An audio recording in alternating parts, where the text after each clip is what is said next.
싱킹 브릿지 타임즈 2025년 2월 14일자를 진행하도록 하겠습니다.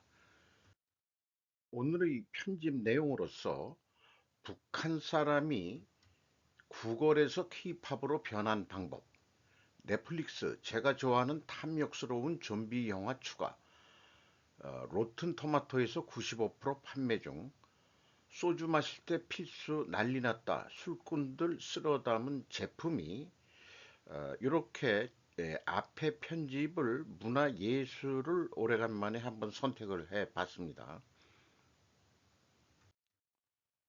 북한 사람이 구걸에서 케이팝으로 변한 방법, 쿠유나 BBC에서 2월 11일 화요일에 보도한 내용입니다. 혁은 올해 케이팝 보이밴드 멤버로 데뷔할 예정입니다. 최정민 기자입니다. 유혁은 북한에서 가장 가난한 지방 중 하나인 함경북도에서 국어를 시작했을 때 겨우 9살이었습니다. 함경북도는 중국과 러시아와의 북쪽 국경에 자리 잡고 있었습니다. 그는 많은 북한 주민들에게 이것은 단지 일상생활의 일부였을 뿐이라며 자신의 삶이 생존에 너무 몰두하여 꿈을 꿀 여지가 거의 없다고 덧붙였습니다. 하지만 그가 한 꿈, 올해 말 25세의 그는 케이팝 보이밴드의 멤버로 미국에서 데뷔할 예정입니다. 어, 일버스라고 한 것을 부르는 방법은 유니버스라고 발음한답니다. 이렇게 소개를 하고 있네요. 어, 제가 성공하면 다른 탈북자들이 더 큰 꿈을 꾸도록 격려할 받을 수도 있습니다. 그래서 저는 최선을 다하고 있습니다. 부모가 이혼했었고 어머니가 먼저 남한으로 탈출했고 결국 아버지는 그를 설득해 어머니와 함께 했고 혁은 2013년에 북한을 탈출했습니다. 여러 나라를 거쳐 그가 남부란 것은 한국을 얘기합니다. 몇 달이 걸렸습니다. 그는 다른 미래 탈북자들을 위험에 빠뜨릴까봐 경로의 구체적인 내용을 공개하지 않기로 결정했습니다. 어, 이 유혁은 20살에 고등학교를 졸업했습니다.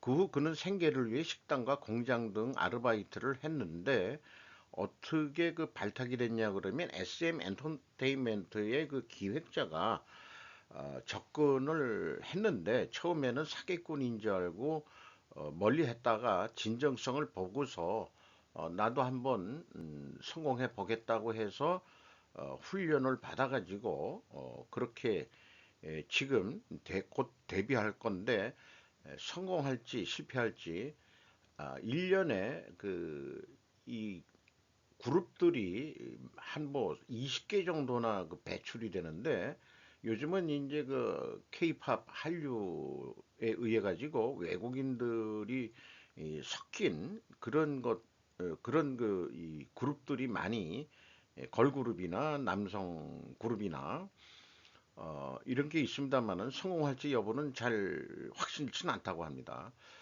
북한을 비판하는 목소리로 비춰지지 않기 위해 그는 인터뷰에서 조국을 윗선으로 지칭하고 그리고 김정은에 대한 언급은 피하고 있다. 이렇게 이제 하는 뉴스를 한번 가져왔습니다.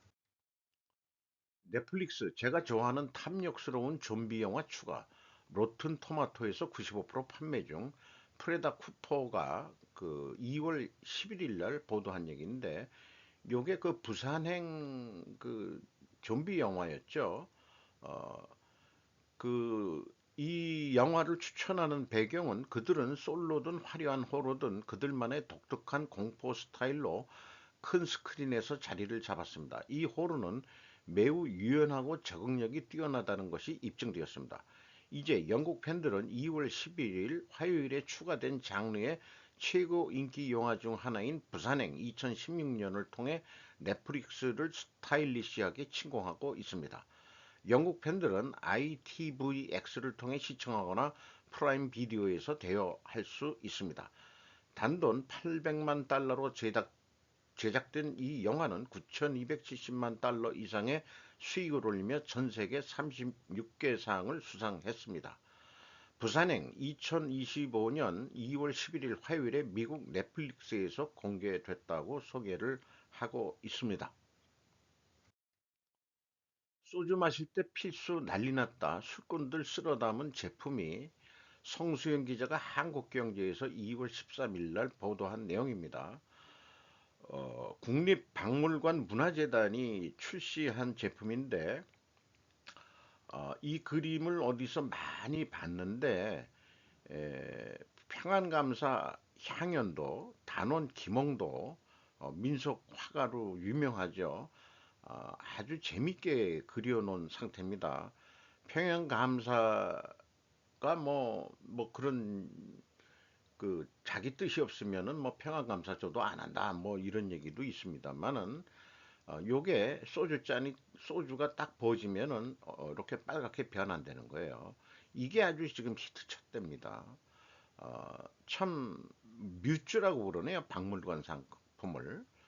이것이 아주 인기랍니다. 여러 가지 그 제품들을 했는데 요거는 그 신라 그 천년의 미소 요거를 또 이 어떤 그 그릇으로 만들어 가지고 출시한 것 같아요. 나머지는 뭐 미니어처 이런 식으로 좀 한 것 같고요.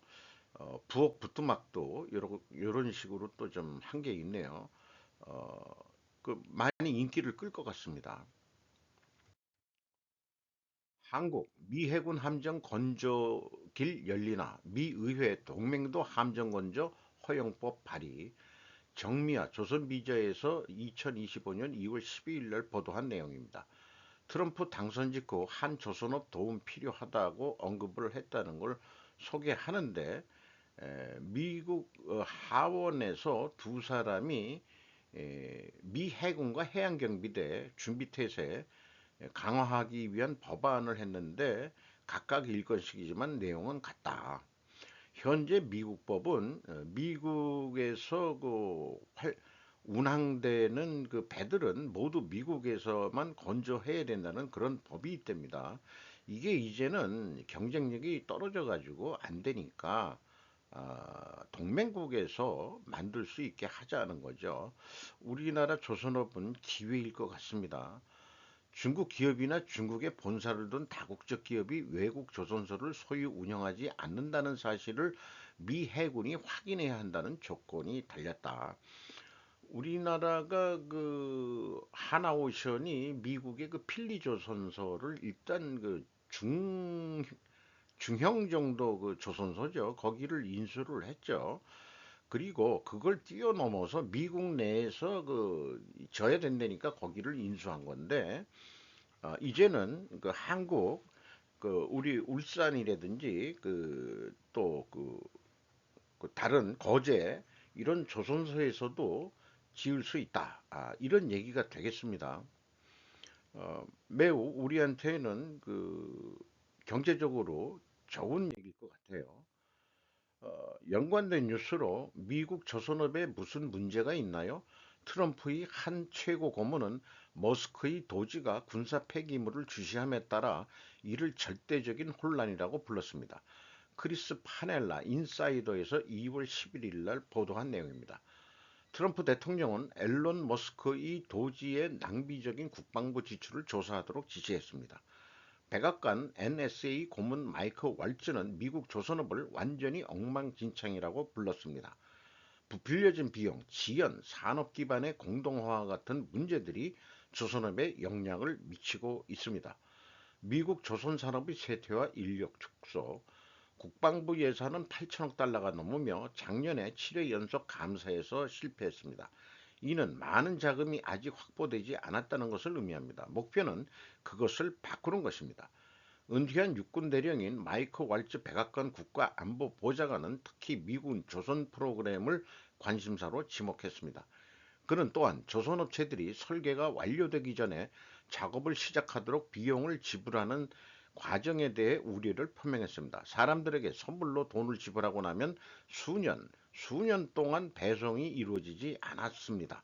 라고 그는 말하며 유지 관리와 비용이 초과됩니다고 말했습니다. 이 사진은 지금 건조 중인 그 항공모함의 어떤 사진인 것 같습니다.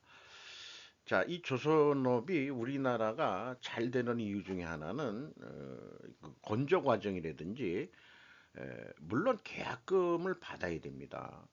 계약금을 받고 진행하고 공정에 따라서 돈이 지불되고 그 다음에 진수 후에 잔금을 받는 식으로 아마 되어 있는 거로 알고 있어요. 건조는 2, 3년 걸리는 장기간 작업이기 때문에 뭐 자기 자금으로 하기는 어렵기 때문에 중간불 정도를 받아가면서 해야 될 거로 그렇게 알고 있습니다. 문제는 추가 비용이 발생이 안 되도록 처음에 계획한 그 선박 공정 스케줄대로 잘 지을 수 있는 그 능력, 이것이 우리나라 특히 현대중공업의 그 능력이 높다는 것을 저는 말씀드리고 싶네요. 새로운 USS 제럴드 R. 포드 항공모함의 개발은 요구사항의 변화와 수십 가지 신기술을 통합으로 인해 어려움을 겪었습니다. 예정보다 몇 년 늦게 전달되어 약 130억 달러에 달했습니다. 여기에는 블록 IV 버지니아급 공격 잠수함, 컬럼비아급 탄도미사일 잠수함, 콘스텔레이션급 유도 미사일 호위함, 그리고 차기 포드급 항공모함 USS 엔터프라이즈가 포함됩니다. 지연 법인은 다양하지만 대부분 예정보다 1, 2년 정도 늦습니다. 이 군함의 설계와 건조는 7만 5천 명 이상의 민간 및 군 인력을 보유한 해군 해양 시스템 사령부가 감독합니다. 원인이 무엇입니까? 국회의원, 공무원, 정부 감시단, 전문가들은 약화된 국내 산업 역량, 예산 및 일정 문제, 그리고 막판 설계 변경 등 미국의 조선업 문제에 주목하고 있습니다. 미국 해군 장관이 와가지고 우리나라 거제조선소, 현대중공업, 울산 이런 데를 다 둘러보고 갔었죠.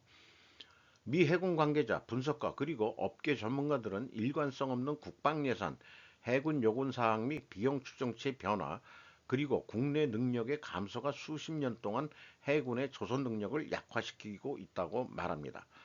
해군은 조선업체를 비판하는 반면 조선업체들은 임금 상승, 인플레이션 압력, 예산 불확실성 등을 한탄하고 있습니다. 조선업 문제가 중요한 이유는 무엇입니까? 미 해군의 기밀 데이터에 따르면 중국의 조선 능력은 미국의 230배에 달한다. 해수력은 국가 권력의 중요한 요소인데도 미국은 그동안 조선업이 망해가고 있었다 이런 얘기죠. 그러니까 도지가 궁극적으로 국방부를 조사하기 시작할 때 조선업을 목표로 삼는지 여부는 아직 지켜봐야 합니다.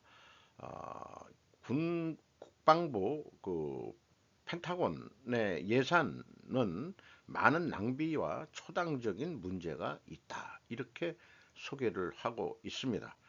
한국이 미국의 항공모함까지 지을 수 있는, 건조할 수 있는 그날이 되기를 바람하지 않습니다. 피트 헤게스 우크라이나 전쟁에서 러시아에 놀라운 승리를 안겨주다. 어, 하프즈 라시드 뉴욕 더 뉴 리퍼블릭이라는 언론 매체에서 2월 13일 날 보도한 내용입니다. 피트 헤게스 국방장관은 유럽을 방문 중이며 수요일 런던에서 우크라이나 국방접촉 그룹과 만나 러시아에 점령된 우크라이나 영토를 모두 해방하는 것은 비현실적인 목표라고 미국 동맹국들에게 즉시 말했습니다.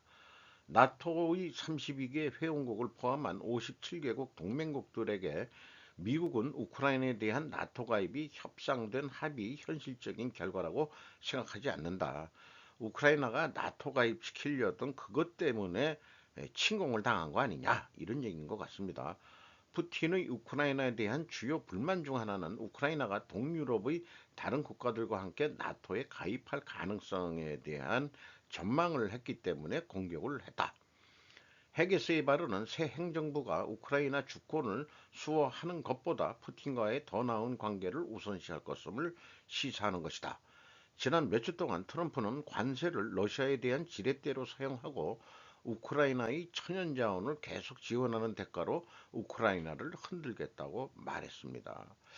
자, 이 평화 휴전 협정이 어떤 방식으로 이루어지더라도 현재의 그 전선을 그대로 유지한 상태에서 휴전을 하고 그 휴전 감시는 나토군이 한다는 구상을 미국이 이미 가지고 있는 거로 알고 있습니다. 출시 가바드가 국가정보원으로 확정되었다. 폭스 워싱턴 DC 뉴스입니다. 도널드 트럼프 대통령은 tulsi 가바드, 게바드라고도 발음되기도 하고 가바드라고도 표현되게 하는데 이 게바드보다는 가바드가 날 것 같긴 해요. 게자가 들어가면 조금 거시기 합니다. 그 임명을 결국 그 백악관에서 합니다. 그래서 이런 표현을 했다고 그래요. 여기 있는 친구들과 군복을 입은 모든 사람들을 대신하여 여러분의 리더십에 감사드립니다.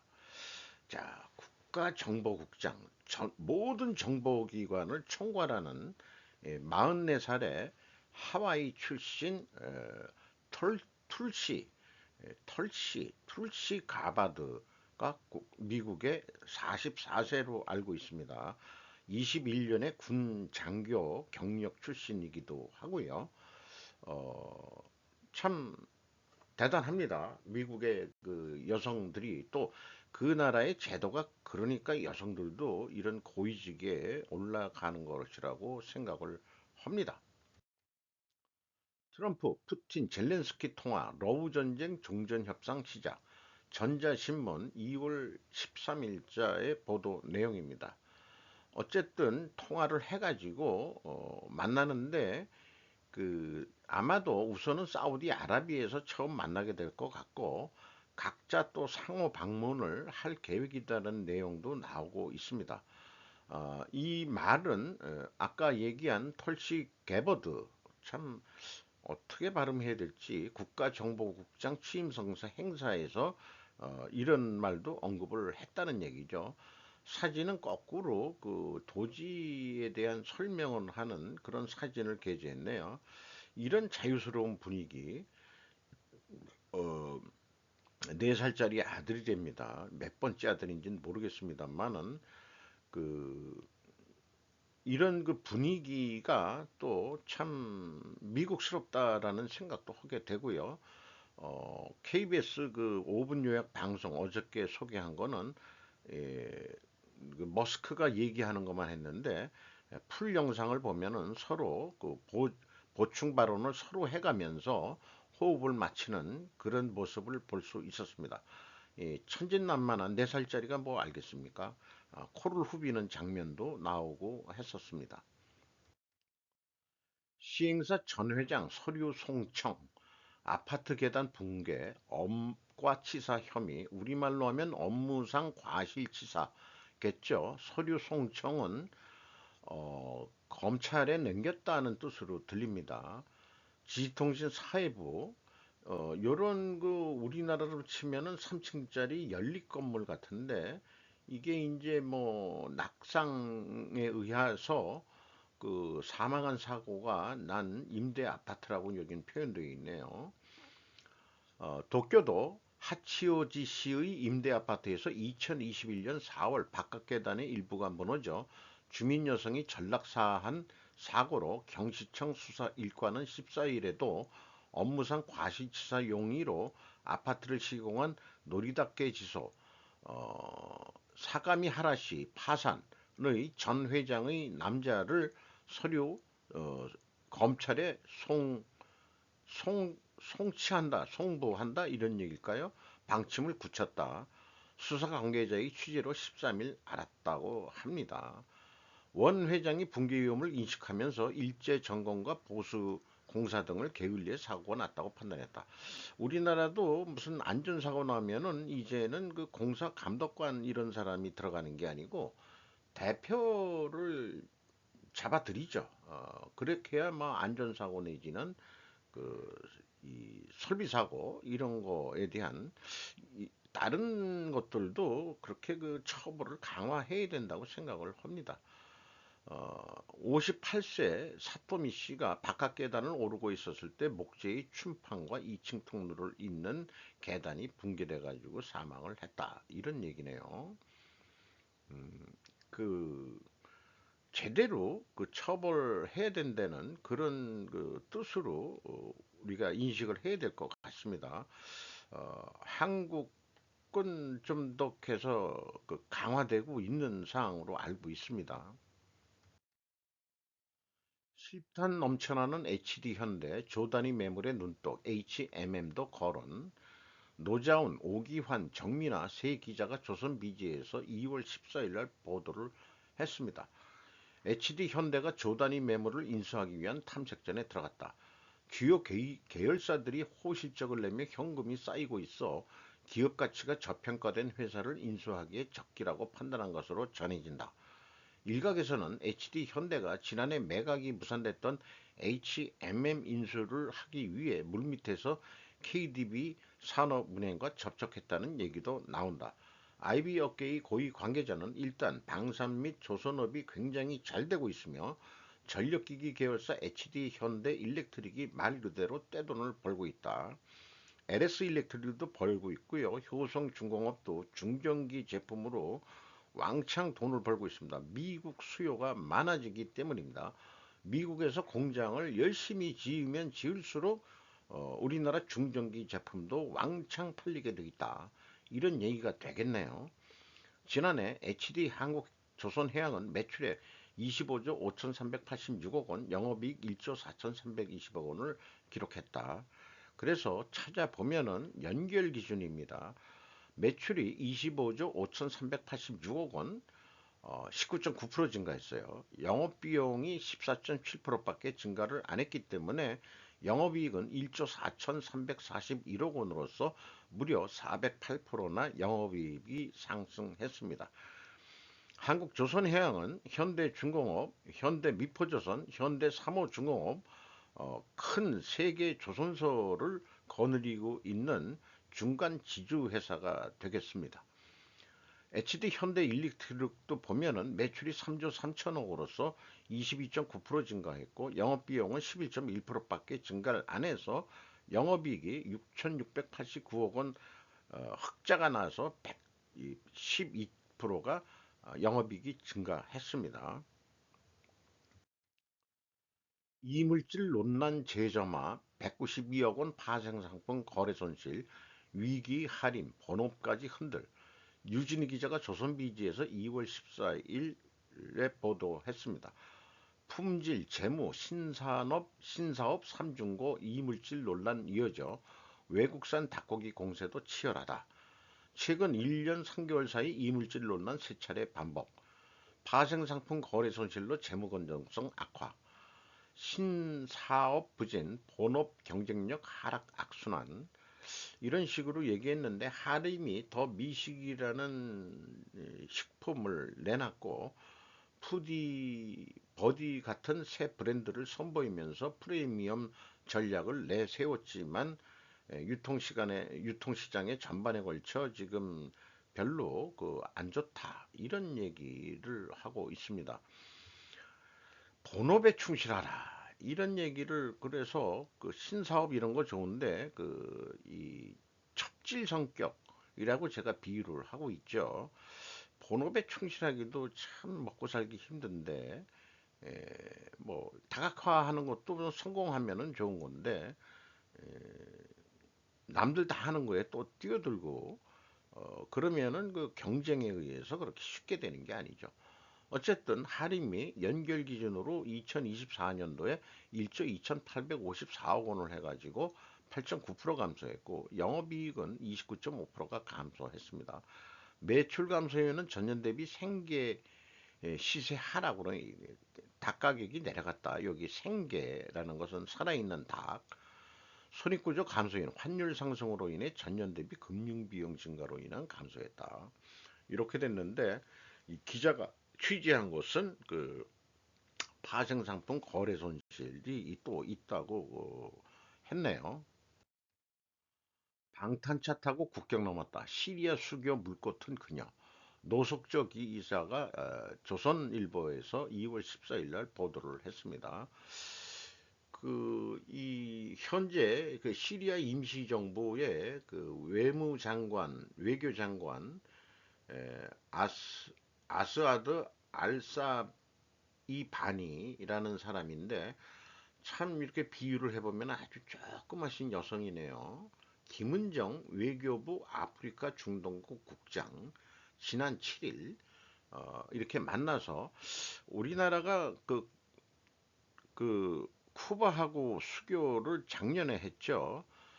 여기 보면은 과도 정부에 벌써 우리 그 김은정 외교부 아프리카 중동국 국장이 찾아가서 우리 수교합시다라고 지금 이렇게 물꼬를 트는 그런 행보를 하고 있다는 것을 소개를 하고 있습니다.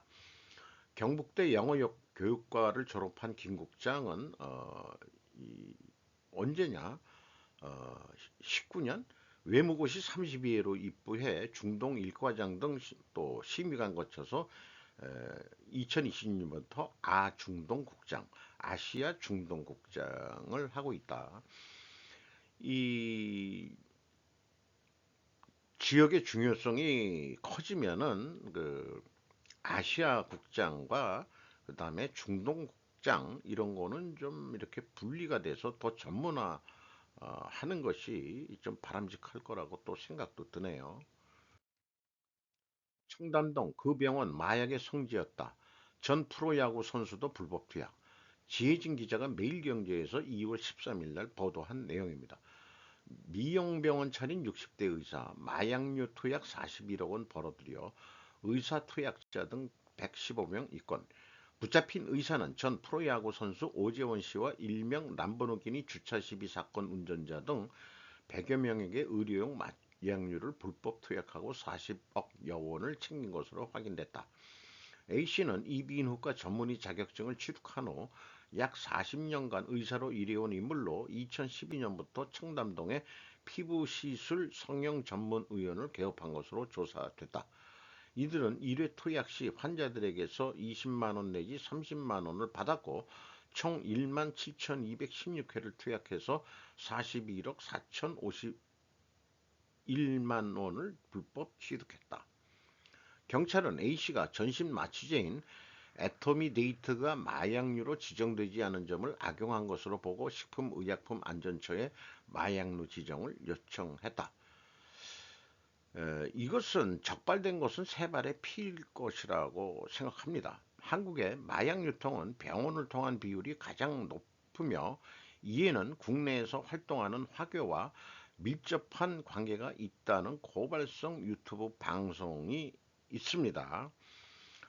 우리나라 마약이 이제 청정국이 아니고 마약류를 발본색원해야 되는데 이게 그 유통 카르텔과 경찰이 짜고 치는 고스톱이라고도 비판을 받기도 합니다. 경찰도 연루돼 있을 가능성이 없지도 않다라고 의구심을 해볼 수 있고요. 경찰의 그 존재 가치를 증명하기 위해서 요 정도는 세 발의 피 정도만 딱 터트리고 실제 그 굵은 것은 모른 척 하고 있는지도 모르죠. 경찰이 그 정도 수준밖에는 안 된다고 생각합니다. 신중화 공정에 세뇌된 이런 제목으로 제가 좀 작성해 봤습니다. 중국 공산당 서기 주석의 선출 과정은 지방공산당위원회에서 지방서기가 선출되며 그들이 또한 중앙에 모여 중국 전체 공산당 서기 주석은 전체 공산당위원회에서 선출한다는 현재의 중국 지도자 선출 방식을 언급하는 사람의 얘기를 들었습니다. 이를 마치 몽골 원나라 쿠릴타이 회의와 같이 미화해서 언급한 것으로 이해가 됩니다. 쿠릴타이 제도는 신라의 화백과 같이 전원 만장일치의 부적장회 같은 형태였죠. 반면 미국은 몰라도 현재의 한국 정치인 입문 과정은 비서라인이라고 폄하하고 있습니다. 국회의원 비서로 충성을 허서 충성심을 보여주면은 구청장 선거 공천을 받습니다. 구청장을 해 먹다가 이제 국회의원으로 진출을 해서 성공을 합니다. 그러면은 또 욕심이 나가지고 시장 및 도지사까지 도전을 하죠. 음, 이재명이가 그 국회의원이 되고서 했는지 아닌지 모르지만 그전에는 어떻게 했는지 모르지만 일단 성남시장 해먹고 그다음에 경기도지사 해먹고 해먹는 방법을 잘 알아서 이젠 대권까지 도전을 하고 있는 거죠. 상기와 같이 비교하면 일당 독재 공산당 체제가 우월하다는 뜻으로 들립니다. 나는 이를 친중화 공정에 걸려든 사람들이라고 판단할 수밖에 없습니다. 윤칸을 검찰총장으로 키움, 즉 비서관에 비유하여 실수한 인사 발령이었다고 후회한다는 문재인의 뉴스가 교차되는 개념으로 풀이가 됩니다. 그러니 공산당식 선출 방식이 진정한 지도자라고 속내를 드러낸 것이다. 중국 찬양하는 거죠. 트럼프와 같이 기업가 출신이 대통령이 될 수 있는 부족하고 미흡한 부분이 많은 민주주의가 그래도 공산주의보다는 낫다는 신념은 저버릴 수가 없습니다. 어, 독재 국가란 것은 그 글쎄요, 그 피를 묻히고서 그 갈아치우는 거고 민주주의는 피를 안 묻히고 지도자를 갈아치우는 건데 현재 우리나라 형태는 사실 피를 흘리면 지도자를 바꾸는 그런 수준이니까 음, 이 그 수준이 아프리카 수준으로 떨어졌다. 이렇게 어저께 소개를 했죠. 선진국이 되려면은 탄핵을 해결을 해야 됩니다. 탄핵이 인용이 된다 그러면은 그거는 이제 그것이 피를 흘리는 정권 교체가 되는 거죠. 민주주의의 성숙도가 아프리카 수준이다. 이렇게밖에 얘기를 할 수 없겠습니다. JP 모건의 제레미 다이먼도 대통의 꿈이 있었다고는 했으나 개인 생활을 만약에 되면은 개인 생활은 누릴 수가 없어서 포기했다는 뉴스도 미국 내에서 있었습니다. 어쨌든 개인적으로는 저는 부족한 부분이 많은 시스템이지만 민주공화정이 한국의 정체성이 신념이다라고 저는 말씀을 드릴 수 있겠습니다. 이상 마치도록 하겠습니다.